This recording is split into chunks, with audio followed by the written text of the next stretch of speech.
county executives from Putnam, Rockland, and Westchester gathered at the Crown Plaza in Suffern this morning to discuss the issues. I am welcoming you here today for Patterns for Progress County Executives Forum. I think these forums are fantastic. This year, we have a Jeopardy approach. You need that in politics, right? More Jeopardy?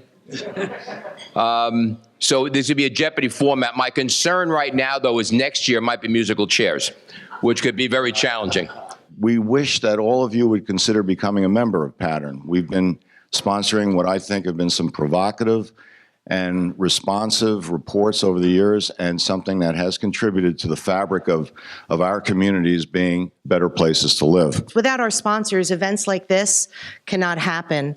And we pride ourselves in bringing information to the Hudson Valley in a way that no one else does. Enough talk. Time for County Executive Jeopardy and more talk. The partnership with Danbury is an incredibly groundbreaking, I think, initiative. Everyone in Putnam County belabors the fact that we should have had, could have had, would have had the Danbury Mall if we were a little bit more proactive.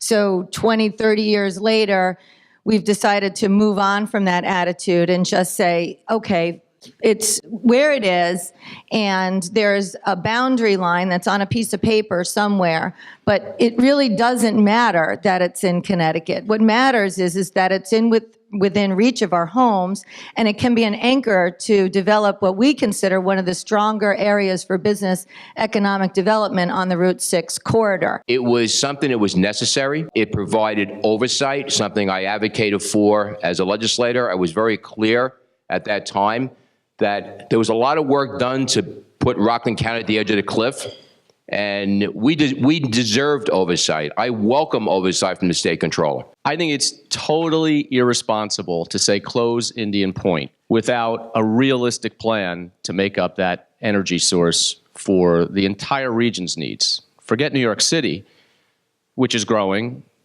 and has 25% of its energy from Indian Point, but we are in the same position in Westchester and the surrounding counties. So to sit there and say close Indian Point for political purposes, period, just like when we had the tritium minor leak, which was 1,000 times less than the EPA standards. And you had the governor and Schumer and everybody else sitting there saying, that's it, close it. And we were getting flooded with phone calls because they made it seem like nobody could drink their water, like it was Flint, Michigan. So it's a good opportunity for the Hudson Valley to see the three county executives talking about really the same things, but a little bit more personal. And collectively, I think the message is out there. New York State is not doing enough to help relieve the counties from its burden, and it's also the opportunity to talk about some of our own unique nuances that each county delivers. Jay Berkey, HVNN.com.